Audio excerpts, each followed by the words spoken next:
Hello बच्चों।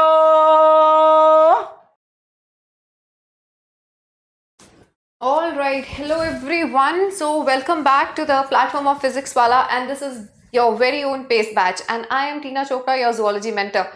So, how are you guys? How is study going on? Do let me know in the comment section. And yes, we have almost completed the second chapter of human physiology. Today, we are going to take the last lecture on body fluids and circulation. इससे पहले हम complete कर चुके हैं respiration, breathing and exchange of gases. Right so guys, इससे पहले हमने इस चैप्टर में structure of heart, blood and its components, blood groups, working of heart तक डिस्कस कर लिया है. In today's lecture, which is supposedly the last lecture of this chapter, we are going to discuss some small detailed topics, right? Small but in detail, right? So yesterday we discussed the working of heart.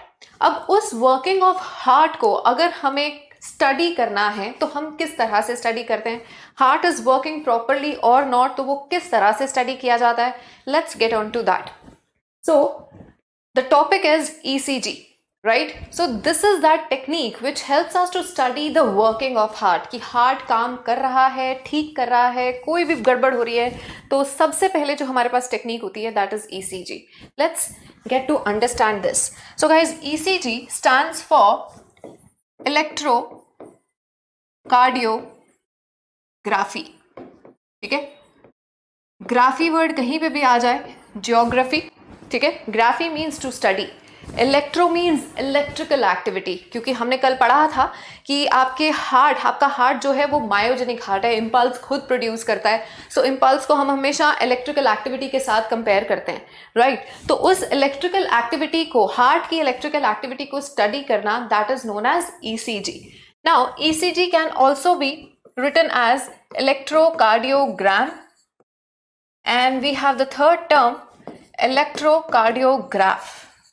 ठीक है, अब इन तीनों का difference क्या है? What does each term stand for? ना see, graphy as I said it stands for study और द टेक्निक. ठीक है, सो इस टेक्निक का नाम है इलेक्ट्रोकार्डियोग्राफी, या स्टडी को कहते हैं इलेक्ट्रोकार्डियोग्राफी. कंफ्यूजन होती है ग्राम में और ग्राफ में. तो आप सबने कभी ना कभी ईसीजी देखा होगा, राइट? तो वो जो एक ग्राफ पेपर निकलता है ना, वो एक स्लिप सी निकलती है, पतली सी स्लिप, जिसके ऊपर इस तरह का कुछ बना होता है. ठीक है, वो जो ग्राफ पेपर के ऊपर वो जो एक स्लिप निकलती है जिसके ऊपर ये सारी स्ट्राइशंस बनी होती हैं, now that slip is known as gram. ठीक है, it is that graph that you obtain. Fine. और जिस डिवाइस को हम यूज करते हैं to study the electrical activity of heart, that device is known as graph. तो ये उल्टा याद रखना है, ठीक है? जो ग्राफ है वो डिवाइस है, और जो ग्राम है that is the actual graph paper जिसके ऊपर सारी डिपिक्शंस आती हैं. Is it clear? तो सबने मूवीज में या फिर सीरियल्स में, ठीक है, यस, सास बहू के सीरियल्स में भी वो हॉस्पिटल का जब दिखाते हैं सीन, तो उसमें ज़रूर देखा होगा कि पेशेंट के आसपास कहीं एक छोटा सा वो टी सा करता हुआ टेलीविजन दिखाते हैं. So that is ECG. Clear? So what are they studying? तो whether heart is functioning properly और नॉट. और जब उन्होंने वाइट चादर चढ़ानी होती है तो उससे पहले वो बीप की आवाज़ आ जाती है और फ्लैट लाइन आ जाती है, राइट? तो उससे पहले कुछ इस तरह से, जब बंदा जिंदा है तो इस तरह की स्ट्राइशंस नजर आएंगी, यानी heart is working properly. Clear? So let's understand कि नॉर्मल हार्ट एक्टिविटी में ये सारी वेव्स क्या क्या डिपिक्ट करती हैं. उससे पहले क्विकली रिवाइज कर लेते हैं. कल हमने वर्किंग ऑफ हार्ट पढ़ा था, कार्डियक साइकिल पढ़ा था, और कार्डियक साइकिल को हमने 3 मेन फेजेस में डिवाइड किया, राइट? हार्ट फेजेस वाइज काम नहीं करता, ये फेजेस हमने बनाए. क्लियर? सो 3 फेजेस में हम डिवाइड करते हैं. First phase is the joint diastole, जिसमें कि सारा हार्ट रिलैक्स स्टेट में था. 0.4 सेकेंड्स के लिए हार्ट के अंदर नेगेटिव प्रेशर था. उसके बाद सैन इंपल्स प्रोड्यूस करता है 0.4 सेकेंड्स के बाद. तो सैन के इंपल्स प्रोड्यूस करते दोनों एट्रिया कंट्रैक्ट होते हैं, राइट? तो एट्रिया कंट्रैक्ट होने के बाद सैन इंपल्स भेज देता है 0.1 सेकेंड के अंदर अंदर एवी नोड के पास, और 0.1 सेकेंड के बाद वेंट्रिकल्स कंट्रैक्ट करना शुरू कर देते हैं, and ventricles get 0.3 second for contraction. Clear? So ये हमने कल पढ़ लिया था. चलो अब देखते हैं कि वो सारा कार्डियक साइकिल इस ग्राफ में कैसे डिपिक्ट किया जा सकता है. Let's get on to that. एक और चीज कि कार्डियक साइकिल की टोटल ड्यूरेशन जो थी that was 0.8 second. Let's see कि वो चीज हमें ग्राफ पे कैसे नजर आएगी. So this is that graph, ठीक है। ये सिर्फ एक हार्ट बीट को डिपिक्ट करते हुए ये ईसीजी है, एक कार्डियक साइकिल को हमने ग्राफ पे डिपिक्ट किया है। So let's see, so this is figure 18.3 of your NCERT. So यहां से हम स्टार्ट करते हैं ईसीजी, ठीक है। तो यहां पे मान लो कि यहां आपके सैन ने इम्पल्स प्रोड्यूस की, यहां सैन ने इम्पल्स प्रोड्यूस की। तो जैसे ही सैन इम्पल्स प्रोड्यूस करती है तो एट्रिया कंट्रैक्ट होते हैं और एट्रियल कॉन्ट्रैक्शन पे आपको फर्स्ट वेव मिलेगी and this first wave is known as P wave. This first wave is known as P wave. तो ये पी वेव क्या शो कर रही है? This P wave is equivalent to atria की contraction. This is equivalent to atrial contraction, atrial systole. और systole कब हो रहा है? जब इम्पल्स आ रही है। इम्पल्स के आने को हम कहते हैं डीपोलराइजेशन, ठीक है। ये डीपोलराइजेशन क्यों कहा जाता है, इसके बारे में हमें बेटर अंडरस्टैंडिंग होगी इन the chapter of nervous impulse, nervous system, ठीक है, जिसमें हम ये सारा पढ़ेंगे, नर्व इम्पल्स क्यों प्रोड्यूस होती है, कैसे होती है। बट फिलहाल याद रख लेना कि जब भी इम्पल्स आ रही है, कंडक्शन हो रही है, the term we use is depolarization, ठीक है। तो एट्रियल सिस्टोल, एट्रियल कॉन्ट्रैक्शन या atrial depolarization is one and the same thing here. Clear? So SAN ने इम्पल्स प्रोड्यूस की और एट्रिया कॉन्ट्रैक्ट हुए, कॉन्ट्रैक्शन को क्या कहेंगे? Atrial depolarization. Is it clear? So P wave represent करती है एट्रियल डीपोलराइजेशन। क्लियर? और कितनी देर के लिए एट्रियल सिस्टोल चलता है? 0.1 सेकेंड के लिए, ठीक है। सो यहां से लेके यहां तक चलेगा 0.1 सेकेंड। यहां से यहां तक क्या होगा? 0.1 सेकेंड। क्लियर? अब जब एक कार्डियोलॉजिस्ट इस ग्राफ को स्टडी करेंगे तो वो हर चीज को नोटिस में लेते हैं कि पी वेव कितनी ड्यूरेशन की है, ठीक है, इसकी कितनी एलिवेशन हुई है, कितनी बार रिपीट हो रही है। So everything is taken into notice. लेकिन हमें इस लेवल पे सिर्फ एक नॉर्मल इंसान का ईसीजी पढ़ना है। Clear? We are not going into the abnormalities of cardiac system. We are not going into the abnormal ECGs. Here we are going to study just a normal ECG. Clear? Let's get back to it. So P wave represent करेगी atria की contraction और वो कितनी देर के लिए चल रही है? 0.1 सेकेंड के लिए। क्लियर? ओके। 0.1 सेकेंड के बाद वेंट्रिकल्स कॉन्ट्रैक्ट करते हैं और वेंट्रिकल कॉन्ट्रैक्शन चलेगी 0.3 सेकेंड्स के लिए। तो यहां से देखो, अब यहां से लेके यहां तक चलती है आपकी ventricular systole, that is for 0.3 seconds. 0.3 seconds. Clear? So QRS, देखो कल हमने जब वेंट्रिकुलर सिस्टोल पढ़ा था तो वेंट्रिकुलर सिस्टोल में 3 फेजेस हुए थे। Do you remember that? सबसे पहले जब वेंट्रिकल्स कंट्रैक्ट होने शुरू होते हैं तो आपकी tricuspid and bicuspid valve close होती है। उसके बाद प्रेशर बढ़ता है तो blood goes out, that was the second phase. और थर्ड फेज में क्या हो रहा है कि वेंट्रिकल्स खाली हो चुके हैं, सो उनकी कॉन्ट्रैक्शन खत्म होने की तरफ है और ट्राइकास्पिड बाइकास्पिड वाल्व्स खुल जाते हैं और SLV वाल्व्स क्लोज हो जाती हैं। ये 3 फेजेस थे, right? Now all these phases will be depicted here. So P wave represent कर रही थी एट्रिया की कॉन्ट्रैक्शन। एट्रियल कॉन्ट्रैक्शन के बाद क्या हो रही है? Ventricle contraction. तो ये जो QRS है इसको हम कलेक्टिवली बोलेंगे QRS complex. What do we call it? QRS complex. QRS 3 waves का कॉम्प्लेक्स सिस्टम है ये, ठीक है। और ये डिपिक्ट करेगा वेंट्रिकुलर कॉन्ट्रैक्शन। वेंट्रिकल्स की कॉन्ट्रैक्शन हो रही है, वेंट्रिकुलर डीपोलराइजेशन। तो QRS complex will represent the ventricular depolarization. सिर्फ Q नहीं, सिर्फ R नहीं, QRS तीनों वेव्स मिलके रिप्रेजेंट करेंगी आपकी वेंट्रिकुलर डीपोलराइजेशन या सिस्टोल। और उसके बाद जब ये सिस्टोल खत्म होने की तरफ है तो T वेव आएगी। T वेव रिप्रेजेंट करती है, गाइस देखिए, सो this is P wave, P wave के बाद दिस इज Q के बाद ये जब प्रेशर बहुत इंक्रीज हो जाता है तो R बनी और उसके बाद जब खाली वेंट्रिकल्स ये कॉन्ट्रैक्ट कर रहे हैं तो फॉल इन द प्रेशर, ठीक है। So Q then R and then S, QRS ये तीनों मिलके रिप्रेजेंट करेंगे वेंट्रिकल की contraction. And then ventricle contraction के बाद वेंट्रिकल जब रिलैक्स कर रहे हैं तो ventricular relaxation is depicted by this T wave. Ventricular relaxation is depicted by T wave. ठीक है। सो टी वेव रिप्रेजेंट कर रही है वेंट्रिकुलर रिलैक्सेशन। वेंट्रिकुलर रिलैक्सेशन के लिए टर्म यूज होती है ventricular repolarisation. Ventricular repolarisation, contraction के लिए डीपोलराइजेशन, रिलैक्सेशन के लिए रीपोलराइजेशन। क्लियर? नाउ सी, सो यहां से लेके Q से लेके T तक, this is all those 0.3 seconds जिसके अंदर वेंट्रिकल्स आपके कॉन्ट्रैक्ट करते हैं, ब्लड बाहर जाता है, और उसके बाद लास्ट में जब वेंट्रिकल्स खाली होके खाली हो चुके हैं, still they are contracting and they are moving towards ventricular relaxation, तो that is all represented by Q से लेके T तक। Is it clear? So particularly जो कॉन्ट्रैक्शन है that is represented by QRS complex and T waves shows the relaxation। और तुम्हें पता है वेंट्रिकल्स के रिलैक्सेशन के साथ ही पूरा का पूरा हार्ट उसके बाद क्या करेगा? रिलैक्स करेगा। 0.4 सेकेंड्स के लिए heart goes in the state of relaxation, जिसको हम बोलते हैं जॉइंट डायस्टोल। तो देखो टी वेव के बाद ये 0.4 सेकेंड्स कंप्लीट हो गए हमारे कॉन्ट्रैक्शन के, ठीक है। इसके बाद अगले 0.4 सेकेंड्स के लिए heart is going to relax, heart is going to relax. तो इसके बाद आगे 0.3 सेकेंड्स ये चलेगा हमारा जॉइंट डायस्टोल। ये क्या चलेगा? Joint diastole. और इस 0.3 सेकेंड्स के बाद now there will be another P wave.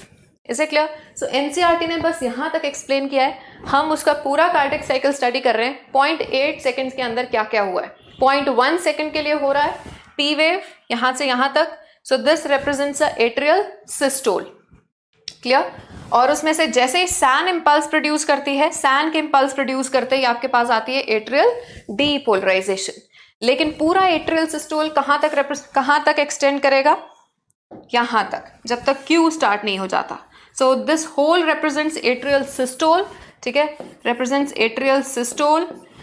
And जब सैन ने इंपल्स प्रोड्यूस की तो this is known as P wave और atrial depolarisation.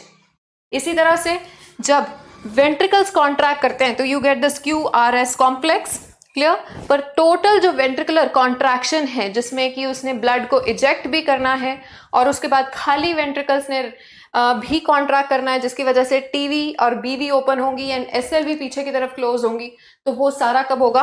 That will be here, from here to here. So QRS contraction को और T represent करेगा ventricles के last phase को जिसमें कि वो रिलैक्सेशन की तरफ जा रहा है, ठीक है। और जब वेंट्रिकल्स रिलैक्स करते हैं तो उसके बाद पूरा हार्ट 0.4 सेकेंड्स के लिए रेस्ट करने वाला है। That is the joint diastole, that is the joint diastole. Is it clear? So यहां से आगे चलेगा आपका जॉइंट डायस्टोल। कितनी देर के लिए? आगे अगले 0.3 सेकेंड्स के लिए यहां तक, और इसके बाद स्टार्ट होगी एक नई पी वेव। सो यहां तक चल रहा है आपका एक complete wave, 0.8 seconds are completed here. Is that clear? So this is the electrical activity of heart. सीधा सीधा क्वेश्चन आएगा आपको कि पी वेव क्या रिप्रेजेंट करती है, क्यू वेव क्या रिप्रेजेंट करती है, टी वेव क्या रिप्रेजेंट करती है। You may also be asked to draw this diagram for your school exams, so learn it well. अब देखो, जब भी आपने स्टडी करना है, नोटिस कि पी वेव छोटी है as compare to the T wave. So जब भी आप ड्रॉ कर रहे हैं, so draw it appropriately, because एक कार्डियोलॉजिस्ट की नज़र से अगर आप देखोगे तो पी वेव का इलोंगेट होना एक कार्डियक डिसऑर्डर को रिप्रेजेंट करेगा। So you have to take notice कि ये कितनी देर के लिए आप एक्सटेंड कर रहे हो। तो 0.1 सेकेंड्स के लिए, 0.3 सेकेंड्स के लिए, and for the rest 0.3 seconds heart is going in a state of complete rest, that is known as joint diastole. So this is your ECG, a normal ECG. Is that clear? चलिए, so this was the way we study ECG. और आपने कभी देखा होगा कि ECG को study करने के लिए वो बॉडी पे कुछ लीड्स लगाते हैं, right? One on each wrist and one on the left ankle. और अगर बहुत ज़्यादा डिटेल्ड स्टडी करनी है तो वो लीड्स का नंबर इंक्रीज भी कर सकते हैं, बट ये 3 तो ज़रूरी होती है। क्लियर है? So that was your ECG। अब नेक्स्ट बात आती है कि हार्ट बीट को रेगुलेट कौन करता है। सो रेगुलेशन का काम हमेशा 2 सिस्टम्स करते हैं। Number 1 is your nervous system and number 2 is your endocrine system. Body में रेगुलेशन, जो 2 रेगुलेटरी बॉडीज हैं वो यही हैं, nervous system and your endocrine system, means your hormones. Clear? कल हमने एक बात की थी कि हार्ट आपका मायोजेनिक है, यानी इम्पल्स खुद जनरेट करता है, लेकिन ब्रेन उसको हार्ट बीट इंक्रीज करने के लिए या डिक्रीज करने के लिए डेफिनेटली मैसेज भेज सकता है, क्लियर? लेकिन इम्पल्स प्रोड्यूस कौन करेगा? हार्ट. तो SAN is that structure which is going to produce the impulse, but heart का मैसेज वहां तक, सॉरी ब्रेन का और ग्लैंड्स का मैसेज जरूर SAN तक पहुंचाया जा सकता है. So let's see how are these two structures, these two systems going to regulate the heartbeat. So regulation will occur on two levels. One on the nervous level. So this is known as nervous regulation. और हमारे board को भी याद आ गया कि आज परेशान करना था, अभी तक किया नहीं था. चलिए, so nervous regulation and we have the second endocrine regulation. All right, and it's back. Endocrine regulation. Is it clear? Now see, nervous regulation में ब्रेन के पास जो एक मेन पार्ट है, हमने जब रेस्पिरेटरी सिस्टम किया था that time also I told you कि ब्रेन का जो मेडुला ऑब्लंगाटा पार्ट है, that is the part of hind brain, वो मोस्टली आपकी इनवॉलंटरी प्रोसेसेस को कंट्रोल करेगा. So here again medulla oblongata. So medulla oblongata के पास अलग अलग इनवॉलंटरी प्रोसेसेस के लिए सेंटर्स होते हैं. जैसे उसके पास रेस्पिरेटरी सेंटर था, dorsal inspiratory group and ventral respiratory group. ऐसे ही मेडुला ऑब्लंगाटा के पास एक कार्डियक सेंटर भी है. ठीक है, ये cardiac centre is going to send message to the heart. और हार्ट के किस रीजन को मैसेज पहुंचाएगा? वो पहुंचाएगा वो मैसेज टू द SAN. ठीक है, सो मेडुला ऑब्लंगाटा से मैसेज पहुंचेगा cardiac centre. So medulla oblongata का cardiac centre is going to send message to SAN. Is that clear? Now see, send message to SAN. अब हमारे पास दो तरह का नर्वस सिस्टम है. One is parasympathetic nervous system and another is sympathetic nervous system. See, अभी details में मत जाना कि ये क्या होते हैं, क्योंकि मैं बहुत डिटेल में तुम्हें करवाने वाली हूँ इन the chapter of nervous system. लेकिन अभी बस इतना याद रखना कि पैरासिम्पैथेटिक ऑटोनॉमिक नर्वस सिस्टम जो है ये हमेशा नॉर्मल कंडीशंस में काम करता है. जैसे हमने रेस्पिरेशन में भी किया था कि इस वक्त जो आपका रेस्पिरेशन या आपका जो हार्ट बीट को कंट्रोल कर रहा है, that is your parasympathetic autonomic nervous system. ठीक है, और जो भाग दौड़ के टाइम पे, इमरजेंसी के टाइम पे, और जिनको कॉकरोच से डर लगता है उनको कॉकरोच देख के भी उनका कौन सा सिस्टम एक्टिवेट हो जाएगा? Autonomic nervous system. Is it clear? So see, cardiac centre is going to send impulse to SAN. अब यहाँ पे दो चीजें, जो आपका पैरासिम्पैथेटिक ऑटोनॉमिक नर्वस सिस्टम है ये काम करता है नॉर्मल कंडीशंस में. कब काम करेगा? नॉर्मल कंडीशंस में. और नॉर्मल कंडीशंस में it is going to, it will not let your heart beat to increase. ठीक है, तो बुक में लिखा होता है कि parasympathetic nervous system heart beat को डिक्रीज करता है, बट दैट डजंट मीन कि वो 70 या 80 से कम कर देगा, यानी नॉर्मलाइज रखेगा. ठीक है, तो इस वक्त नॉर्मल कंडीशंस में कौन कंट्रोल कर रहा है? Parasympathetic autonomic nervous system. So हम लिख देते हैं कि इट डिक्रीजेस, क्योंकि हम कंपैरिजन कर रहे हैं इसका दूसरे सिस्टम के साथ, सिंपैथेटिक ऑटोनॉमिक नर्वस सिस्टम. ये काम करेगा इमरजेंसी कंडीशंस में. ये काम करता है इमरजेंसी कंडीशंस में. ठीक है, और इमरजेंसी कंडीशन में आपका हार्ट बीट इंक्रीज करेगा. कल मैंने क्वेश्चन पूछा था कौन कौन सी सिचुएशंस में हार्ट बीट इंक्रीज होती है, तो you have mention that in the comment section कि पेपर से पहले, रिजल्ट आने से पहले. एक स्टूडेंट ने ये भी लिखा है कि लड़की को प्रपोज करने से पहले उसकी हार्ट बीट इंक्रीज हो जाती है, तो बिल्कुल हो जाती है. ठीक है, सो यस, तो उस वक्त आपका कौन सा सिस्टम काम कर रहा है जब प्रपोज कर रहा होता है? So that is your sympathetic autonomic nervous system. Right, चलिए वापस आते हैं हम एंडोक्राइन पे. सो endocrine nervous system, endocrine system जो है ये नर्वस सिस्टम के साथ मिलके काम करेगा. ठीक है, see I always keep telling you this body is one unit. कोई भी सिस्टम आइसोलेशन में काम नहीं कर रहा. नाउ सी, एंडोक्राइन में हमने कौन कौन से 3 हॉर्मोन्स देखने हैं. Number 1, we have to see the role of adrenaline. ठीक है, एड्रेनलिन जिसको एपिनेफ्रीन भी बोलते हैं. Second, we have noradrenaline. ये दोनों जो हॉर्मोन्स हैं they are collectively known as emergency hormones.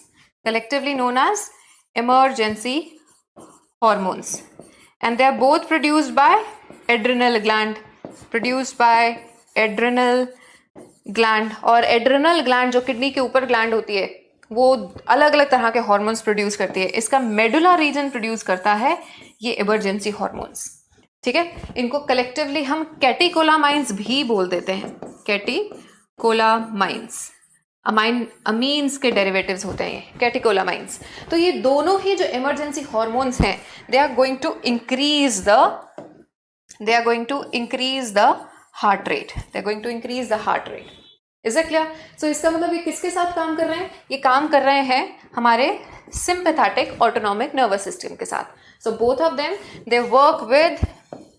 They work along sympathetic autonomous system. Is that clear? And they increase the heart rate. Then we also have acetylcholine. This is a neurotransmitter. Clear?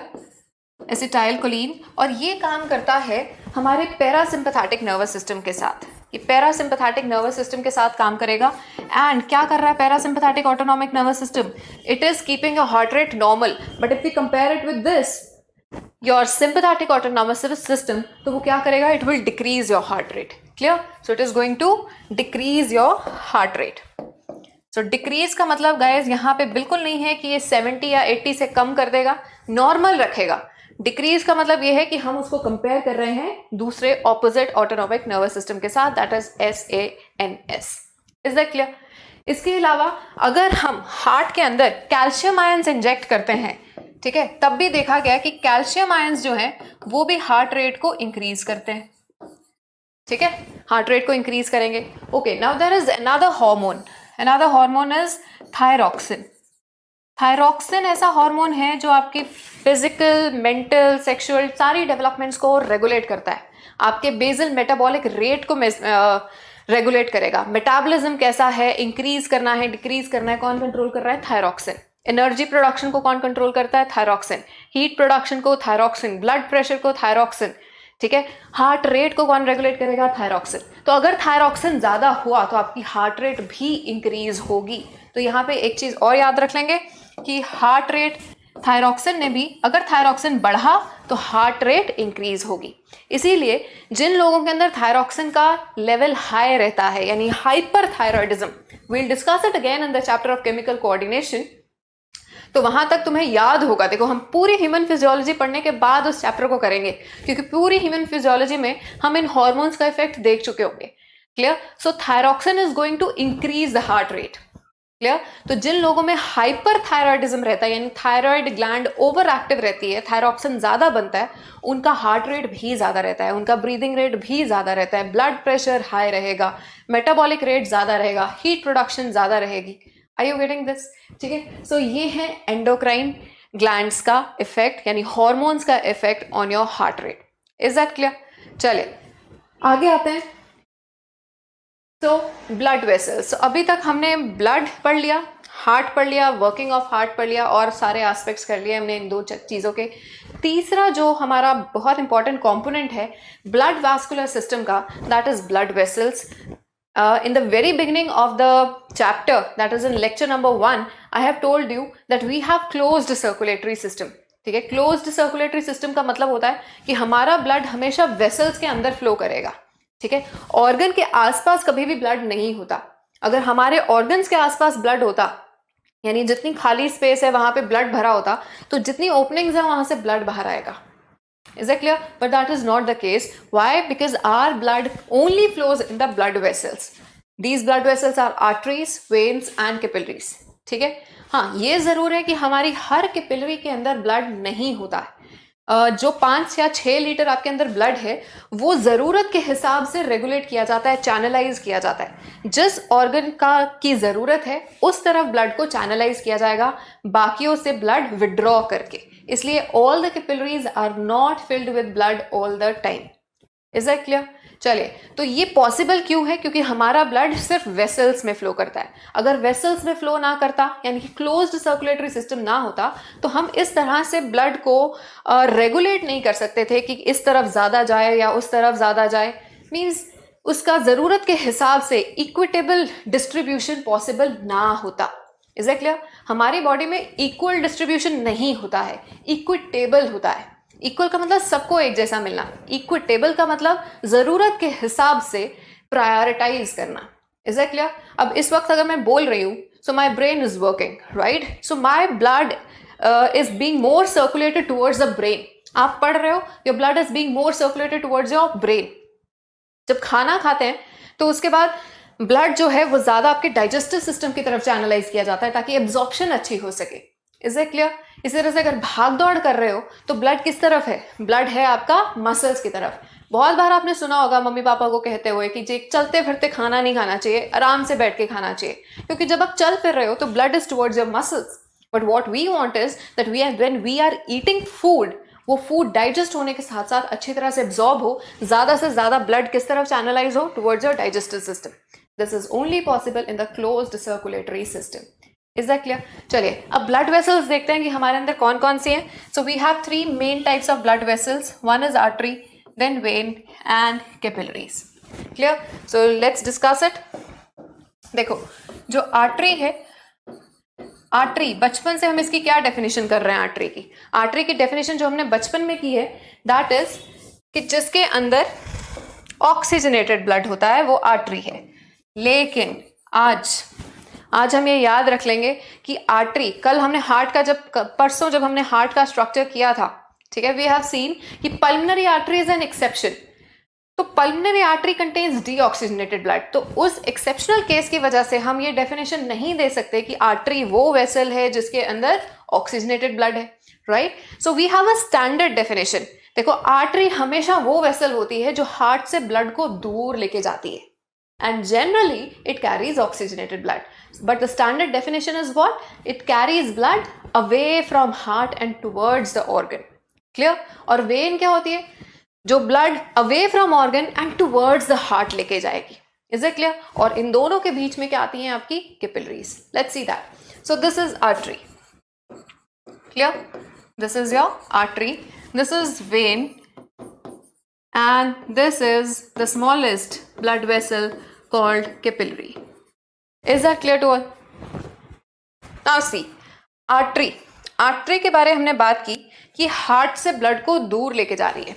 अब heart आपका blood को pump कर रहा है, तो इसका मतलब heart जब ब्लड को पंप करेगा तो उस वक्त वो सारा पंपिंग एक्शन, वो सारा प्रेशर, वो सारा धक्का कहाँ पे फील होगा? आर्टरी के अंदर। जनरली आर्टरीज जो हैं वो काफ़ी डीप सीटेड होती हैं आपकी बॉडी में, लेकिन कुछ एक आर्टरीज सुपरफिशियल हैं, जैसे रिस्ट में जहाँ से हम पल्स चेक करते हैं, यहाँ नेक पे, यहाँ टेम्पल्स में, जहाँ आपको इस तरह से फील होता है distension, that is distension of artery. Is it clear? वहाँ से आप पल्स फील करते हो। Pulse is exactly equal to your heart rate. Pulse rate is exactly equal to your heart rate. Now see, क्योंकि सबसे ज्यादा प्रेशर आर्टरी में है तो उस प्रेशर को बर्दाश्त करने के लिए, विदस्टैंड करने के लिए आर्टरी की जो वॉल है वो भी थिक होनी चाहिए। क्लियर? जैसे जैसे ब्लड हार्ट से दूर जा रहा है, ब्लड प्रेशर कम होता जाएगा। हार्ट का जो प्रेशर है, हार्ट की जो पंपिंग एक्शन है, वो सबसे लीस्ट फील होता है वेन के अंदर। तो सबसे लीस्ट प्रेशर कहाँ पे होगा? वेन के अंदर। ठीक है? सबसे ज्यादा ब्लड का प्रेशर कहाँ है? आर्टरी के अंदर। ना सी, उस प्रेशर को बर्दाश्त करने के लिए आर्टरी की wall is quite thick. Let's see here. So देखो, ये ल्यूमेन है, this is the lumen of artery. Clear? इसके बिल्कुल बाहर, ल्यूमेन के बिल्कुल बाहर ये जो single celled membrane, single celled layer है, the single celled layer is known as tunica interna. It is known as tunica interna. Is that clear? This is known as tunica interna. बिल्कुल बाहर की तरफ जो आउटर मोस्ट लेयर है, ठीक है, so the outer most layer, this layer is known as tunica externa. Tunica का मतलब होता है लेयर, ठीक है, tunic means covering, tunica externa. Clear? The same is true in case of veins also.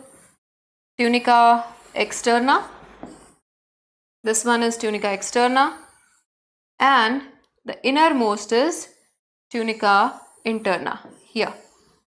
अब इसके बीच में जो एक लेयर है, इसके बीच में ये जो लेयर है, this layer is known as, this intermediate layer, this one is known as tunica media, जो बीच में है मीडिया है. Media word is for middle. Clear? Similarly, we have the intermediate layer in the vein as well, and again we use the same vocabulary. This is tunica media. But can you see the difference of the thickness? देखो externa और interna दोनों के अंदर same thickness की है, लेकिन जो media है ये मीडिया इट इज मोटी, it is thicker in case of artery but it is thinner in case of when, because the wall needs to be thicker in the artery. Now see, ये जो media है it is formed of your smooth muscles. Smooth muscles means involuntary muscles. आपकी arteries और आपकी veins ये dilate या constrict हो सकती है. तो dilation या constriction यानी movement के लिए हमेशा हमें muscle चाहिए. तो कौन से muscles यहाँ पे present है? Involuntary. They are not under your control, right? तो media is made up of smooth muscles. तो जितना ज़्यादा प्रेशर उस हिसाब से ये डिस्टेंड या कंस्ट्रिक्ट हो सकती है, एंड उसको विथस्टैंड करने के लिए we need a thick tunica media in artery. Vein में प्रेशर लीस्ट है तो हमारे पास जो ट्यूनिका मीडिया होगी वो काफ़ी थिन होगी, जिसकी वजह से यहाँ पे ल्यूमन, आर्टरी के अंदर जो ल्यूमन है that becomes, this is the lumen, this becomes narrow, while in case of vein we have a large lumen. Is it clear? Why large lumen? Because यहाँ पे प्रेशर भी कम रहेगा, यहाँ प्रेशर लीस्ट रहेगा, least pressure, blood pressure, and maximum blood pressure is felt in the artery. Is it clear? यहाँ capillaries के अंदर intermediate रहता है, ना ज़्यादा ना कम. और दूसरी बात, कैपिलरी के अंदर आउटर जो लेयर्स हैं यानी tunica media and tunica externa ये दोनों एब्सेंट रहती हैं. The only one layer which is present in case of capillary single layered membrane, this is known as tunica interna. Is that clear? And tunica interna is also known as endothelium. It is also known as endothelium. हमने पहले भी पढ़ा है when we were discussing the structure of capillary or when we were discussing the structure of alveoli. तो मैंने बताया था alveoli की बाहर नेटवर्क ऑफ कैपिलरीज होगा, वहां पे हमने कैपिलरी की वॉल का नाम क्या रखा था? Endothelium. What is it? It is tunica interna. Clear? अब देख लेते हैं कि वॉल्स किस किस चीज की बनी हुई है. देखो ट्यूनिका एक्सटर्ना जो है ये हमेशा वाइट फाइब्रस कनेक्टिव टिश्यू की बनती है. ठीक है, it is made up of white fibrous connective tissue. इसके अंदर फाइबर्स प्रेजेंट होंगे and white fibres are nothing else but collagen. Clear? So एक कोलाजन फाइबर्स है. मैंने तुम्हें पहले भी बताया है कि जहां जहां कोलाजन होगा वहां स्ट्रेंथ होगी, तो ये उसका स्ट्रक्चर, ये उसकी शेप मेंटेन करेगी. White fibrous connective tissue. Is that clear? White fibrous connective tissue. इसके अलावा यहाँ पे जो आपके ट्यूनिका इंटरना है, ट्यूनिका इंटरना या endothelium, this is always made up of squamous epithelium. We have always already discussed it. Squamous epithelium. ठीक है, स्क्वामस एपिथीलियम हमेशा फ्लैट सेल्स होते हैं, पतले सेल्स. और पतले सेल्स की जरूरत कहाँ पड़ती है? जहाँ डिफ्यूजन होना हो, जहाँ एक्सचेंज होना हो. और एक्सचेंज कौन करता है सेल के साथ? कैपिलरीज. तो यहाँ इस सिंगल मेम्ब्रेन के through exchange of things can easily take place, be it gaseous exchange या न्यूट्रिएंट्स का एक्सचेंज. तो वो कहाँ से होने वाला है? वो कैपिलरीज से होने वाला है, इस तरह से. Is it clear? And for that the membrane has to be very पतला. और पतले सेल्स, पतली मेम्ब्रेन कौन बनाता है? सिर्फ और सिर्फ squamous epithelium. Is that clear? All right. So that was a basic structure of blood vessels. Clear? Artery की डेफिनेशन आज से क्या याद रखने वाले हैं? Which carries blood away from heart and towards the organ. और वेन क्या होगी? उसकी बिल्कुल उलट. So when carries blood towards the heart and away from organ. और सारी की सारी वेन्स मिलके एक लार्ज वेन बनाते हैं जिनको हम बोलते हैं वेना केवा. और इसी तरह से सबसे लार्ज आर्टरी जो होती है दैट इज योर एओर्टा, जहाँ से कि ब्लड सबसे पहले हार्ट से बाहर पंप आउट होता है. Is that clear? चलिए नेक्स्ट देखते हैं. ये these are the differences that I have provided to you. ठीक है, you can go through it. See, lumen small होगा आर्टरी के अंदर, लार्ज होगा वेन में, और यहाँ पे टाइनी वेसल है तो मॉडरेट सा उसका ल्यूमन रहता है. वॉल्स थिक होंगी आर्टरी में, थिन होंगी यहाँ पे. ओनली वन सेल थिक होती है इन कैपिलरीज फॉर डिफ्यूजन और for exchange. Then valves. Now understand, artery में क्योंकि ब्लड बहुत ही प्रेशर में फ्लो कर रहा है तो बैक फ्लो के चांसेस नहीं है आर्टरी में, इसलिए वहां पे वाल्व की जरूरत नहीं होती। हम हार्ट के अंदर वाल्व्स पढ़ चुके हैं and I have told you, valve कहीं पे भी पढ़ो, चाहे हार्ट में या हम डाइजेशन में देखेंगे, कहीं में भी वाल्व होती है तो वाल्व का इकलौता काम है to prevent the back flow. Now back flow is not possible in the artery because blood is flowing in under very high pressure. लेकिन जैसे जैसे हम हार्ट से दूर जा रहे हैं, ब्लड हार्ट से दूर जा रहा है, जैसे कि वेन्स में सबसे दूर है, राइट, तो वहां पे लीस्ट प्रेशर होने वाला है और ब्लड के बैकफ्लो करने के चांसेस मैक्सिमम है। इसलिए वेन्स के अंदर प्रेजेंट होती हैं valves to prevent the backflow. Is it clear? Capillaries में भी मॉडरेट प्रेशर है, so we do not require any valves. Then direction of flow, we know artery carries blood away from heart and towards the organ, while vein जो है carries blood into the heart and away from organ. Is that clear? While capillaries जो है they form a network around the organ. Is that clear? ताकि वहां पे exchange हो सके। Pressure maximum कहाँ होगा? Artery में। लीस्ट होता है यहाँ पे, लीस्ट होगा in the veins and medium pressure is felt in the capillaries. Blood बहुत तेजी से भी मूव नहीं करना चाहिए वरना एक्सचेंज का टाइम नहीं मिलेगा। Is it clear? So oxygen जो है मैक्सिमम जो आपकी आर्टरीज हैं दे कैरी ऑक्सीजनेटेड ब्लड, ठीक है, they are rich in oxygen. इसी वजह से जो आपकी आर्टरीज के अंदर ब्लड होता है that is bright red. We have discuss this already in the very first lecture जब हम blood and its components discuss कर रहे थे, right. While in veins blood is low in oxygen. Is it clear? अब कौन मुझे comment section में लिख के बताएगा कि यहाँ पे पार्शियल प्रेशर ऑफ ऑक्सीजन कितना होता है, राइट, और यहाँ पे पार्शियल प्रेशर ऑफ ऑक्सीजन कितना होगा। और जिसने पिछला लेक्चर अटेंड नहीं किया, आई वुड रिकमेंड वो पिछला लेक्चर अटेंड करें because we have discussed it all in the पिछला chapter that is breathing and exchange of gases. Is it clear? So do let me know in the comment section what will be the partial pressure of oxygen in artery and that in the vein. Clear? Also let me know the volume of oxygen here, ठीक है, and the volume of oxygen here in the deoxygenated blood. एक hint दे रही हूँ, यहाँ पे है 15 ml, so let me know कि बाकी जगह पे कितना होगा।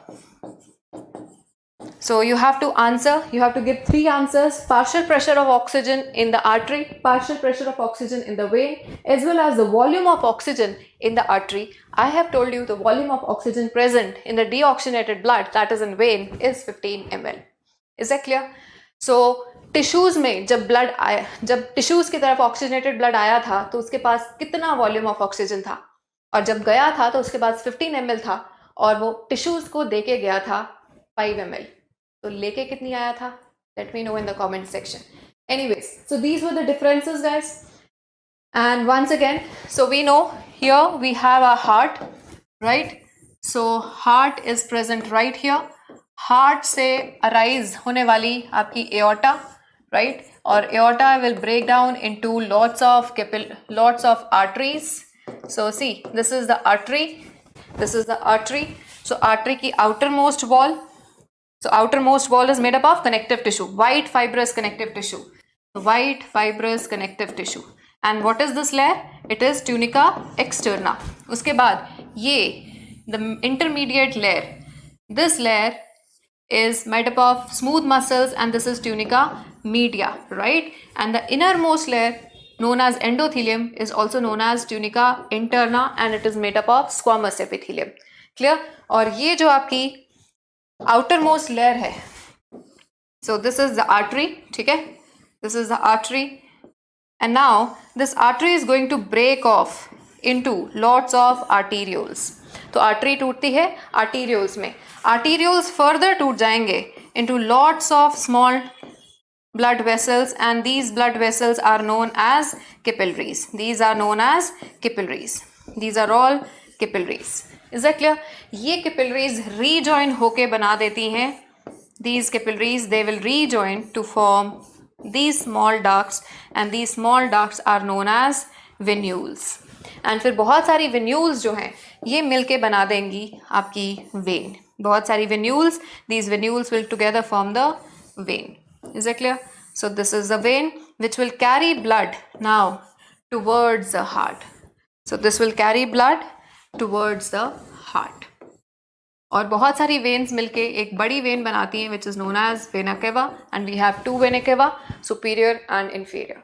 Is that clear? So this is how the circulation of blood takes place, and we know कि blood लगातार इन vessels के अंदर flow करने वाला है, organ के आसपास blood नहीं होता है.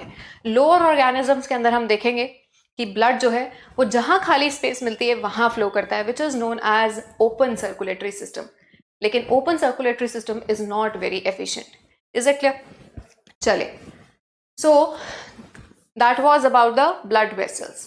अब next टॉपिक जो हम डिस्कस करने वाले हैं दैट इज ब्लड प्रेशर. मैं बार बार ये टर्म यूज कर रही हूँ, ब्लड प्रेशर आर्टरीज में मैक्सिमम है, वेन्स में कम है. तो एग्जैक्टली ब्लड प्रेशर होता क्या है? So see, whenever blood flows through any vessel, किसी भी वेसल के थ्रू अगर ब्लड फ्लो करेगा, सो ब्लड का अपनी वॉल्स के ऊपर एक प्रेशर एग्जर्ट होगा. ठीक है. सो ये जो प्रेशर वो अपने वॉल्स के ऊपर एग्जर्ट करता है, this pressure is known as blood pressure. Simple. ठीक है. So what is blood pressure? Pressure exerted by blood on the walls of blood vessels, on walls of blood vessels. ठीक है. तो चाहे कोई भी ब्लड वेसल हो, आर्टरी, वेन एंड कैपिलरी, सबके वॉल्स के ऊपर वो प्रेशर एग्जर्ट कर रहा है. And as a matter of fact arteries के अंदर वो प्रेशर मैक्सिमम होता है, तो हम आर्टरीज के अंदर मेजर करते हैं. क्यों आर्टरीज में मैक्सिमम है? क्योंकि arteries are nearest to the heart.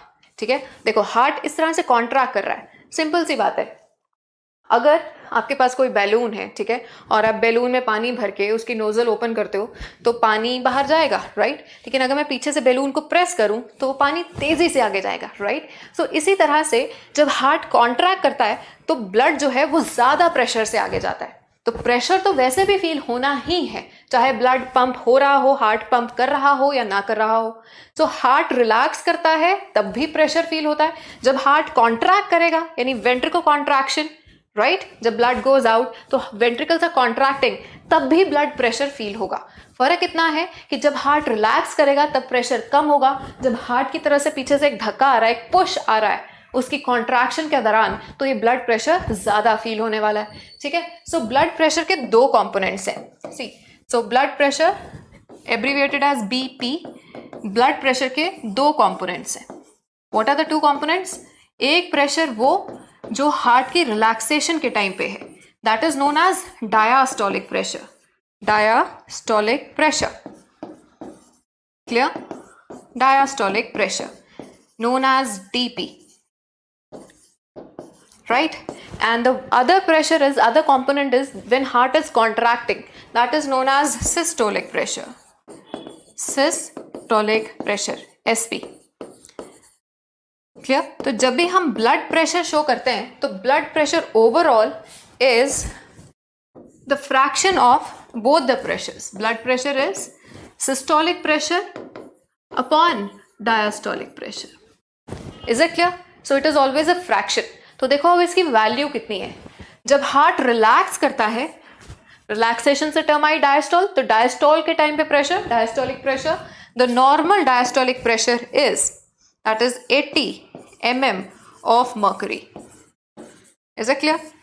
While जब हार्ट कॉन्ट्रैक्ट करता है, systolic pressure, the value is 120 mm of mercury. Clear? तो जब हम इसकी फ्रैक्शन बनाएंगे तो what will it be?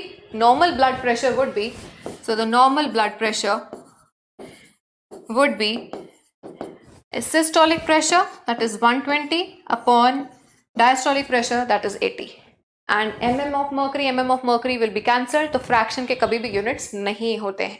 Is it clear? So this is your normal blood pressure. अगर value 140 से ऊपर चली जाए, right, और नीचे आपका systolic pressure 90 से above चला जाए तो हम कहते हैं बंदे को high blood pressure है. Is it clear?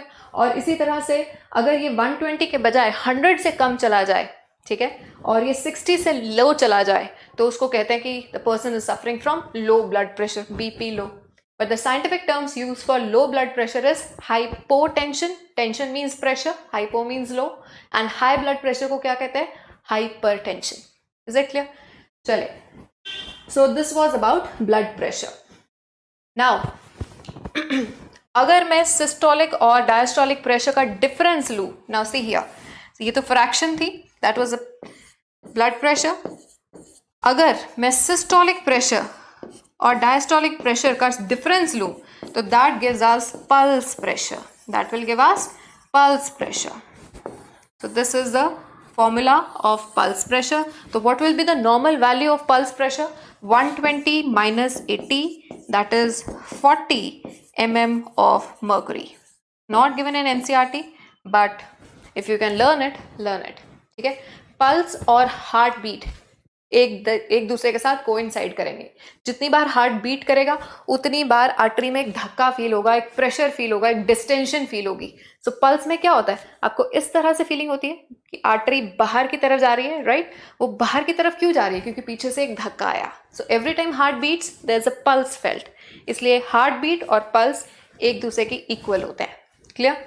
लेकिन पल्स प्रेशर जो है ये आपको ब्लड प्रेशर के बारे में इंफॉर्मेशन देता है कि दोनों के बीच में कम से कम 40 का डिफरेंस होना चाहिए. Is that clear? So that was your blood pressure. और ब्लड प्रेशर को मेजर करने के लिए जो डिवाइस हम यूज करते हैं guys, that device is known as sphygmomanometer. Manometer. Manometer अपने टर्म फिजिक्स में भी सुनी होगी. It is for pressure, right. तो यहाँ पे ब्लड प्रेशर के लिए we have a device known as sphygmomanometer, right. This is for blood pressure. और एक डिवाइस और आपने याद रखनी है, स्टेथोस्कोप. स्टेथोस्कोप किसके लिए है? For measuring the heart rate. That is for measuring the heart rate. अभी तक हमने एक और डिवाइस किया है, that is ECG, electrocardiograph, right. The device is graph and that slip is gram. So electrocardiograph is the device to study the electrical activity of heart. और पिछले chapter में भी मैंने तुम्हें एक डिवाइस बताई थी. What was that? That was pulmometer or spirometer. That was to measure the respiratory volumes, pulmonary volumes and capacities. Is that clear? So अभी तक हमने in this zoology journey we have discussed 4 different devices that is given in NCERT. Is it clear? चलिए आगे देखते हैं. So guys हमने complete कर लिया है अपना first aspect. Yes, we have just done one aspect of the chapter body fluids in circulation. Main आपके बॉडी का जो फ्लूइड है दैट इज ब्लड, ठीक है. But we have another fluid also जिसको हम इग्नोर नहीं कर सकते, एंड दैट इज लिम्फ. ये दोनों मिलके बनाते हैं complete circulatory system. So let's talk about lymph. देखो ज्यादा डिफरेंस नहीं है. लिम्फ क्या है? लिम्फ बनता भी ब्लड से है और अल्टीमेटली इसने ब्लड में ही पोर हो जाना है. सो लिम्फ डिराइव किया जाता है ब्लड से. कैसे? ब्लड में से RBCs निकाल दो, ठीक है, और प्लेटलेट्स निकाल दो, तो पीछे जो बचेगा that is lymph. This is very मोटा तरीका of telling what lymph is. थोड़ा और डिटेल में चलते हैं. तो हम कह सकते हैं कि lymph is plasma plus WBCs, right. थोड़ा सा और डिटेल, ठीक है.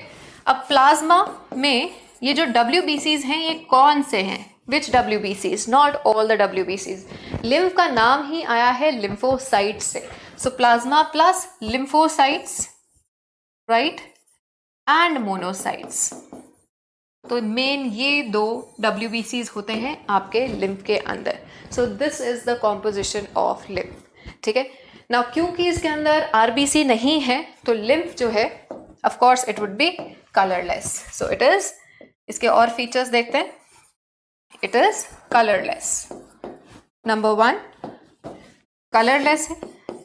अब बेशक इसके अंदर WBCs प्रेजेंट हैं, लेकिन ब्लड के अंदर कितने WBCs हमने किए थे? 6000 से 8000 जो NCERT कहती है पर मिलीमीटर क्यूब. लेकिन लिम्फ के अंदर WBCs हैं लेकिन वो ब्लड के कंपैरिजन में कम होते हैं. सो WBCs कम होंगे as compare to blood. WBCs का नंबर रहेगा अराउंड 500 पर millimetre cube. Is it clear? Nobody is going to ask you this value, but you must know कि WBCs लिम्फ में बेशक हैं लेकिन ब्लड से कम है. ब्लड के कंपैरिजन में लिम्फ के अंदर प्रोटीन्स भी कम रहते हैं. प्रोटीन्स भी कम है, लो है as compare to blood. Is it clear? There is no respiratory pigment. तो फिर लिम्फ का रोल क्या है? So what is the role? So number 1 role, क्योंकि WBCs प्रेजेंट हैं, सो डेफिनेटली ये आपके इम्यून सिस्टम का बहुत इंपॉर्टेंट पार्ट बनाने वाली है, ठीक है. So they play important role in defence mechanism, in defence against diseases. Is it clear? Defence against diseases. चलो, दूसरा जो आपका लिम्फ है, लिम्फ को हम इंटरस्टिशियल फ्लूइड भी बोल सकते हैं. अगर यही लिम्फ वेसल्स पे फ्लो ना करके सेल्स के आसपास फ्लो करे तो इसको हम इंटरस्टिशियल फ्लूइड कह सकते हैं. Interstitial, inter means between, stitial word is for cells. Interstitial fluid या फिर टिश्यू फ्लूइड, ठीक है. और ये एक मिडल पर्सन का काम करता है. देखो, it acts as a middle man. I tell you what a middle man is. Middle man होता है जैसे जो समझौता कराए, राइट, या फिर जिसके थ्रू कोई चीजें होती हैं ना. See what exactly happens is, so these are your cells, right, these are your cells. And you know, blood is the carrier of gases and the nutrients. Fine. So let's make a blood vessel also. This is your blood vessel, right? This is blood. लेकिन blood और cells के बीच में एक fluid रहता है. So this fluid which is present in between the blood and the cells, जिसके through होके nutrients यहाँ तक जाएंगे या सेल से कोई चीजें होके ब्लड में आएंगी. So this intermediate is known as tissue fluid. Is it clear? और अगर यही टिश्यू जो है, टिश्यू फ्लूइड जो है, वेसल्स में फ्लो करे तो उसको हम लिम्फ बोल देंगे. Is that clear? So this is lymph. Colourless, ठीक है. So no role in gaseous transport as such, लेकिन चीजें इसी के थ्रू होके ट्रांसपोर्ट होती हैं. और लिम्फ का स्पेशली इंपॉर्टेंट रोल आप पढ़ोगे, एक तो ह्यूमन हेल्थ एंड डिजीजेस में, that is in class 12. And also हम जब डिस्कस करेंगे डाइजेस्टिव सिस्टम तो वी विल सी कि फैट की एब्जॉर्प्शन सीधी ब्लड में हो ही नहीं सकती. तो lymph plays a very important role in fat absorption. That we will see in the chapter of digestion and absorption. Is that clear? So we will keep it for that lecture. So I think lymph is clear to all. Done. अब lymphatic circulation कैसे चलता है? जैसे हम blood की circulation देखते हैं कि ब्लड हार्ट से, अगर हम स्टोरी स्टार्ट करें, हार्ट से निकली aorta breaks into arteries, then arteries into arterioles, then capillaries, and then they join to form venule, and then venules into vein, right, and veins open into vena cava and goes back to the heart, right. Now let's see the lymphatic circulation. By the way, lymph को pump करने के लिए कोई भी heart present नहीं होता है, ठीक है. सो यहाँ पे प्रेशर भी कम होगा, यहाँ पे स्पीड भी कम होने वाली है. लेट्स सी मोर. देखो, एज आई जस्ट सेड कि आपका जो लिम्फ है that will B derived from the blood itself. देखो, so this is your blood vessel. Let's make it. This is your blood vessel, right? And the blood vessel that I'm going to make here is the blood capillary. क्योंकि जो लेन then है, चीजें जहां से बाहर आती हैं वो आर्टरी या वेन नहीं है, because artery and veins have a very thick membrane, very thick wall. तीन लेयर्स की वॉल बनी हुई है, ठीक है. तो जो भी चीजें बाहर या अंदर जानी है वो हमेशा कैपिलरीज से जाएंगी. So the blood vessel I'm making here is a blood capillary. Clear? And we know blood capillary is made up of single layer, endothelium जिसे बोलते हैं. Clear? All right. Now see, ये है हमारी lymph. So blood capillaries और lymphatic capillaries, they lie very near to each other. ठीक है, इस तरह से इनका रिश्ता होता है, साथ साथ चलती है. Clear? Now देखो, so blood capillaries से देखो आपका प्लाज्मा, ठीक है, और कुछ WBCs ये बाहर आ गए. सो प्लाज्मा एंड कुछ WBCs कौन से? अभी हमने बात की थी lymphocytes and monocytes mainly. Clear? और प्लाज्मा भी सारा नहीं, सारे प्रोटीन्स बाहर नहीं आएंगे, सिर्फ कुछ एक प्रोटीन्स बाहर आ रहे हैं. सो हमने अभी डिस्कस किया कि lymph doesn't have all the proteins. Lymph has lesser number of proteins, lesser number of WBCs. Clear? So see, plasma and WBCs बाहर आ गए and this formed the lymph. This formed the lymph. यहाँ में एक और feature पता लग रहा है ब्लड कैपिलरी का, क्योंकि ब्लड की कैपिलरीज पतली हैं, वॉल पतली है, तो उसमें से चीजें बाहर आ सकती हैं. Now this is not possible in case of artery and vein. Clear? And especially WBCs and plasma का बाहर आना, squeezing out होना through the capillary wall. This phenomena is known as diapedesis. This is known as diapedesis. Now this is only possible in the capillary, diapedesis. So it is squeezing out of WBCs and plasma through the blood capillary. Is it clear? This is diapedesis, only possible in the blood capillary, not possible in artery and vein. Is it clear? Coming back to lymph, तो ये है आपकी lymph capillary. This smallest lymph vessel is known as lymph capillary. ठीक है, lymphatic और lymph capillaries. अब जब हमने blood capillaries देखी थी तो हमने देखा था ब्लड कैपिलरी की एक तरफ आर्टरी है, एक तरफ वेन है, ठीक है. तो लिम्फ कैपिलरी के केस में तो जो ब्लड कैपिलरी थी it was open on both ends but not in case of lymphatic capillaries. Lymphatic capillaries are closed from one end, they are blind from one end, सिर्फ एक तरफ open होती हैं. Is that clear? So they are lymphatic capillaries, they are blind at one end. Blind का मतलब closed, blind at one end. Is that clear? अब इसके बाद तो लिम्फैटिक कैपिलरीज के बाद ब्लड का लिम्फ कहाँ जाने वाला है? This lymph will enter in the lymph vessels. ठीक है. Now these lymph vessels they are equivalent to veins. ठीक है, जैसे ब्लड की वेन्स होती है ऐसे लिम्फ के लिए क्या होंगी? लिम्फ वेसल्स होंगी. तो प्रेशर लिम्फैटिक कैपिलरीज के अंदर या लिम्फ वेसल्स के अंदर बहुत ही कम होता है, यानी बैकफ्लो के पूरे चांसेस हैं. इसलिए लिम्फ वेसल्स के अंदर भी वाल्व्स प्रेजेंट होंगी और ये जो वाल्व्स हैं और भी ज़्यादा होती हैं मोर दैन वेन्स, क्योंकि यहाँ प्रेशर और भी कम है. Is that clear? सो ये एक फीचर हो गया. अब लिम्फ वेसल्स से बनती हैं लिम्फ की और बड़ी डक्ट्स या वेसल्स जिनको हम बोलते हैं lymphatic ducts. Is that clear? देखो, जैसे हम ब्लड कैपिलरीज के बाद veins, then vena cava, then heart, then aorta, है ना. इसी तरह से लिम्फ कैपिलरीज के बाद बड़ी वेसल्स जो बनी उनको लिम्फ वेसल्स बोल दिया. लिम्फ वेसल्स, पूरी बॉडी की लिम्फ वेसल्स लिम्फ को कहाँ डाल देंगी? लिम्फैटिक डक्ट्स में.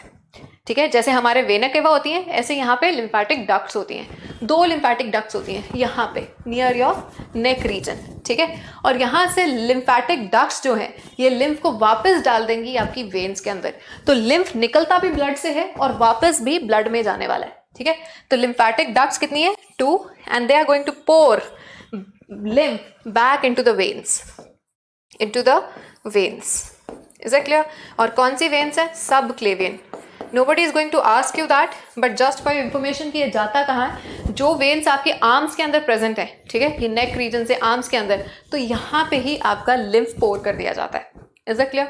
और ये सब क्लेवियन राइट एंड लेफ्ट, फाइन. और ये वापस कहाँ चला जाएगा? वेन से कहाँ? ब्लड. तो lymph has been added back into the veins. Now lymph has become one with blood. अब लिम्फ की कोई एंटिटी नहीं रही है, लिम्फ वापस कहाँ चला गया? ब्लड. अब क्या चीज़ है? सिर्फ ब्लड है. और ब्लड वेन से कहाँ जाएगा? वेना केवा में. ठीक है, तो यहाँ से कहाँ जाएगा? Vena cava. वेना केवा कहाँ जाती है? हार्ट के अंदर. हार्ट कहाँ जाता है? हार्ट से ब्लड कहाँ जाएगा? एओर्टा. एओर्टा से कहाँ जाने वाला है? आर्टरी. आर्टरी से क्या बनेंगी? कैपिलरीज. और एक बार फिर वहाँ से लिम्फ बन के बाहर आ जाएगा. Is that clear? So this is how the lymph circulation takes place. Clear? चलिए, so that was lymphatic circulation, and now we come on to the heart disorders, one of the very important parts. I know आज 5-10 minute class लंबी रहेगी guys, ठीक है, because we have to complete this topic today itself. Tomorrow on we are going to start with a new chapter, that is excretory system, one of the high demand topics. Clear? चलिए start करते हैं heart disorders को. तो I told you blood pressure, ठीक है, अगर blood pressure 140 से ऊपर चला जाता है सिस्टोलिक प्रेशर, तो उसको हम हाई ब्लड प्रेशर कहेंगे. So what is high blood pressure? Normal कितना होता है? It is 120/80. If it is higher than that, it will be known as hypertension. ठीक है, और हाई ब्लड प्रेशर का असर बहुत सारे कैपिलरीज पे पड़ने वाला है. वो कैपिलरीज फट भी सकती हैं. ब्रेन में अगर कैपिलरी का ब्रेकडाउन होता है तो स्ट्रोक हो सकता है. किडनीज के अंदर कैपिलरीज का ब्रेकडाउन होता है तो ग्लोमेरुलर नेफ्राइटिस हो सकती है, which will interfere with the filtration of blood. क्या होगा exactly? That will read in the next chapter. ठीक है, so in short it needs to be checked. ठीक है, because otherwise it can lead to heart diseases as well as it can affect vital organs like brain, kidney etcetera. Then और ये high blood pressure कब कब हो सकता है? अगर आपका डाइट में सॉल्ट या शुगर कंटेंट ज़्यादा है, अगर आपका स्ट्रेस लेवल ज़्यादा रह रहा है, राइट, अगर आपके हार्मोन्स का डिसऑर्डर है, थायरॉक्सिन भी अगर ज़रूरत से ज़्यादा रहेगा तो हाई ब्लड प्रेशर रह सकता है, and then there are many other factors as well. Clear? Next disease is atherosclerosis. Now see, this is the normal blood vessel. Clear? इसके अंदर तीन वॉल्स प्रेजेंट है, यानी वॉल के अंदर 3 लेयर्स प्रेजेंट है. बट अगर हम बिना सोचे समझे खा रहे हैं, जंक फूड खा रहे हैं, यानी अनहेल्दी फैट्स ले रहे हैं, जिसकी वजह से कोलेस्ट्रॉल डिपोजिशन बहुत हाई हो रही है, तो देखो अगर कोलेस्ट्रॉल इस तरह से डिपॉजिट होता गया, now this yellow deposition, this is cholesterol, this is your cholesterol, yellow thing is your cholesterol deposition. तो डिपोजिशन के लिए टर्म यूज होती है plaque, PLAQUE, deposition is plaque. तो क्या होगा, जो अंदर का ल्यूमेन है वो छोटा होता जाएगा, राइट, ब्लड तो उतना ही है, लेकिन अगर एरिया कम हो गया जिसमें कि ब्लड ने फ्लो करना था, so simple physics, area decreases, pressure is going to increase. So this is another reason why your blood pressure will increase. Is it clear? So ये कोलेस्ट्रॉल प्लाक से क्या होगा, ल्यूमेन नैरो हो जाएगा, ठीक है, and this will lead to high blood pressure. Is it clear? So this is known as atherosclerosis. Check out the spellings. Buildup of fats, cholesterol and other substances in the arterial wall, plaque, which can restrict the blood flow. Now see, अगर आपने अपनी diet को regulate नहीं किया, doctor ने कहा है कि ज़रूरत से ज़्यादा घी नहीं खाना है, सैचुरेटेड फैट्स को कम किया जाएगा, क्योंकि सैचुरेटेड फैट्स, घी, बटर, मार्जरीन, इनसे बनता है कोलेस्ट्रॉल, ऑयल से नहीं बनेगा. क्लियर? ये हम बायोमोलिक्यूल्स में भी डिस्कस करेंगे. बट अगर आपने सैचुरेटेड फैट्स का इंटेक कम नहीं किया तो ये प्लाक इतना बड़ा हो सकता है कि बिल्कुल ब्लॉकेज हो जाए. ठीक है, so this is your blood vessel, और वो प्लाक इतना बड़ा हो सकता है कि there is complete blockage on the blood vessel. So this is the plaque. तो अगर कंप्लीट कंप्लीट ब्लॉकेज हो जाती है ब्लड वेसल में, then of course the organ will be affected. Is it clear? क्योंकि किसी भी चीज को अलाइव रखने के लिए उसको न्यूट्रिशन, उसको ऑक्सीजन पहुंचाना जरूरी है, और वो कैसे पहुंचेगा? ब्लड से पहुंचेगा. नाउ सी, अगर यही डिपोजिशन आपकी कोरोनरी आर्टरी में होती है, एक कमेंट में एक डाउट पूछा गया है मुझसे कि मैम जो हार्ट की मसल है उसको अलाइव कैसे रखा जाता है? हार्ट को भी अलाइव रखने के लिए हार्ट को ब्लड सप्लाई पहुंचनी जरूरी है. रादर एओर्टा से जब आर्टरीज बनती हैं तो सबसे पहली आर्टरी जो बनती है that is coronary artery, which is going to supply blood to the heart muscle itself. Heart is a muscle, right? तो उस मसल को सबसे पहले ब्लड पहुंचाया जाता है, ब्रेन से भी पहले. Are you getting this? तो अगर मसल ऑफ द हार्ट को ब्लड नहीं मिलेगा, that muscle is going to die. We'll discuss it right now.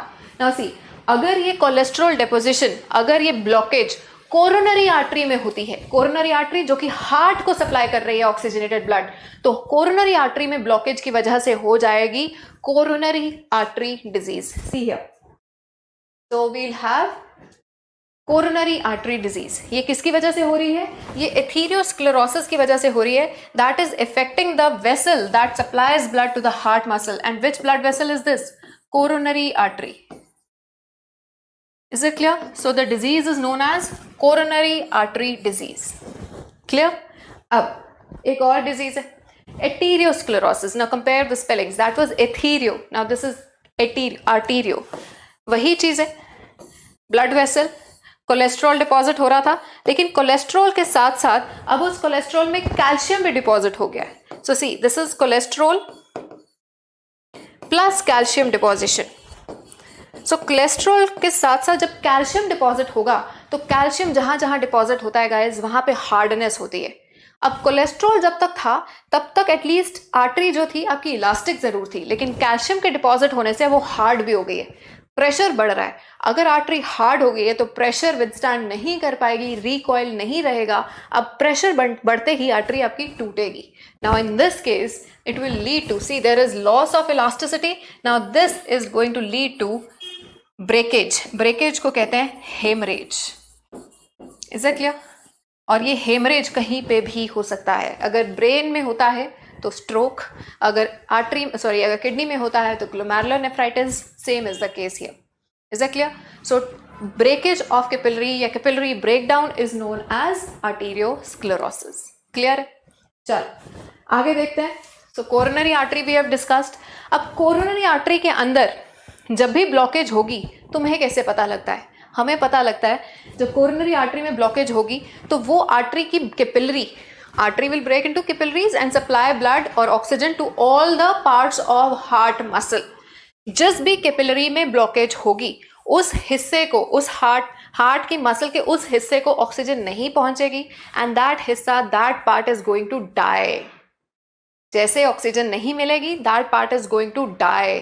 सो हमें कैसे पता लगता है? जब हार्ट की मसल का एक हिस्सा डेड होता है तो हमें पेन होती है, which is known as angina. That pain felt in the chest is known as angina. So acute chest pain, बहुत तेज पेन होती है, appears when no enough oxygen is reaching the heart muscle. Is that clear? और क्यों नहीं पहुंच रही है? Because of coronary artery disease. क्यों नहीं पहुंच रही है? Due to blockage in the coronary artery. That is coronary artery disease. Clear? And that part of the muscle, that part of the heart muscle is going to die, and that death is known as myocardial infarction. Myocardial infarction. ठीक है? Infarction कहते हैं death due to oxygen, insufficient oxygen supply या hypoxia. कम oxygen के पहुंचने से जो tissue की डेथ होती है, कोई भी टिश्यू की डेथ होती है, दैट इज कॉल्ड इन्फार्क्शन।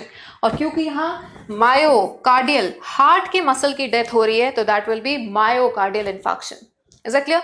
तो ये रातों रात कुछ भी डैमेज नहीं हो रहा, हमारी पुरानी बुरी आदतों की वजह से, हमारी पुरानी बुरा खाने पीने की आदतों की वजह से ये सारी चीजें होंगी। These are generally lifestyle disorders. Is that clear? Now see, सबसे पहले आर्थेरियोस्क्लेरोसिस होना शुरू हुआ, यानी कोलेस्ट्रॉल डेपोजिशन होनी शुरू हुई। वो ब्लॉकेज, वो डेपोजिशन बढ़ती गई तो ब्लॉकेज हो गई। अगर वो ब्लॉकेज कोरोनरी आर्टरी में हो रही है तो we call it coronary artery disease. ठीक है? आपकी हार्ट की मसल को ऑक्सीजन सप्लाई नहीं पहुंची तो that part is going to die, that is called myocardial infarction. तुम्हें कैसे पता लगेगा? acute chest pain होगी which is known as angina. Is that clear? So this is due to acute, this is due to not enough oxygen reaching the heart muscle. Is that clear? अब इसी चीज को हम क्या बोल देते हैं? Heart attack. Clear? So when the heart muscle is suddenly damaged by inadequate blood supply या inadequate oxygen supply, this is known as heart attack. Is that clear? So heart attack में चेस्ट पेन जो होती है वो किस वजह से होती है? मायोकार्डियल इन्फार्क्शन से हो रही है। वो क्यों हो रही है? कोरोनरी आर्टरी डिजीज की वजह से हो रही है। So these terms are all related. Next is heart failure. देखो, फेल होने का मतलब क्या होता है? कि एक काम ढंग से नहीं हुआ, जो काम आपको करना था या एक ऑर्गन को करना था वो उसने नहीं किया। क्लियर? हम भी तभी फेल होते हैं जब हमें जो पढ़ाई करनी होती है हम नहीं करते। तो हार्ट का फेलियर क्या है? हार्ट का काम है ब्लड को पंप करना। जब वो सफिशिएंट ब्लड को पंप नहीं करेगा वी से heart has failed.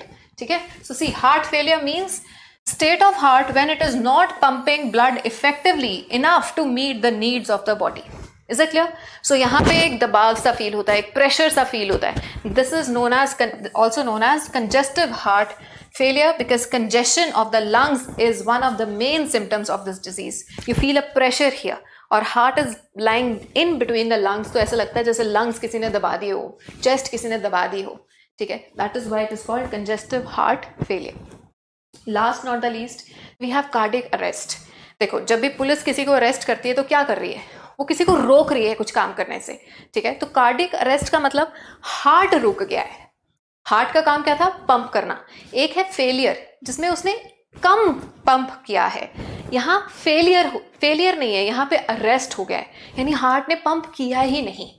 So when heart stops beating, beat कौन जनरेट करता है? SAN. So basically SAN fails to produce impulse. तो जब SAN fails to produce impulse, इसको हम कहेंगे cardiac arrest, produce impulse. Is it clear? So आपने देखा होगा कई बार वो बाहर से इलेक्ट्रिकल करंट दे के चेस्ट रीजन में माइनर करंट या मेजर करंट दे के उसको रीअलाइव करने की कोशिश करते हैं, right? So that is in case of cardiac arrest, SAN fails to produce impulse. Is it clear?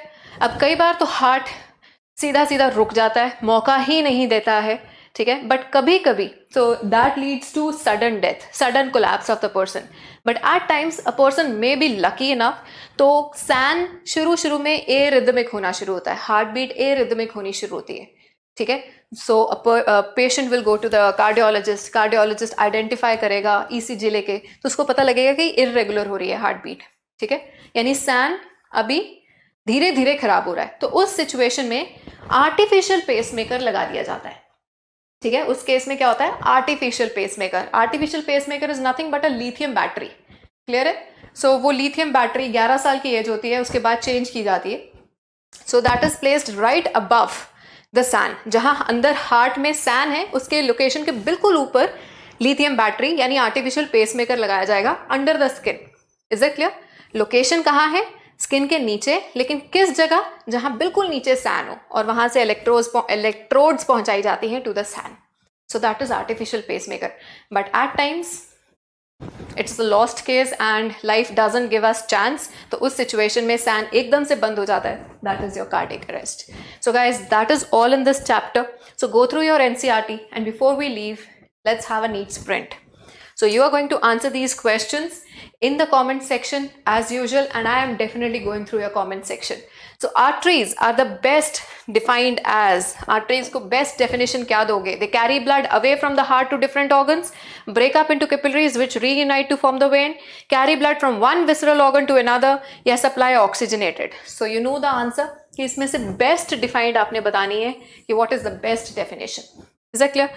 Next question is, which one of the following is correct? So we have just discussed this. Plasma is blood minus lymphocytes. No, सारे formed elements missed होंगे. Serum क्या होता है? I've told you in the first lecture, plasma और serum का हमने discussion किया था. Blood minus fibrinogen. What is fibrinogen? It is a clotting factor, right? Then lymph क्या होता है? Plasma plus RBCs plus WBCs. गड़बड़. Blood is plasma plus this plus this plus this. So this is also correct. ठीक है? Blood plus fibrinogen, this is not serum. यहाँ पे minus होना चाहिए था. So the correct answer is D. So this is match the following based on the functions of each and every WBC. Let me know कि इनका correct answer क्या है. ठीक है? एक से ज़्यादा correct option जो है वो match करेगी, because here we have 4 options and here we have 5. So solve the answer and let me know. And this is the diagram of a standard ECG. एक normal ECG है. इसमें से आपको बताना है what does the P wave represent. So I'm sure you will be able to answer this question, and I'll see you in the next class with a brand new chapter. Until then, thank you so much and keep smiling. पढ़ाई करते रहें. All the very best.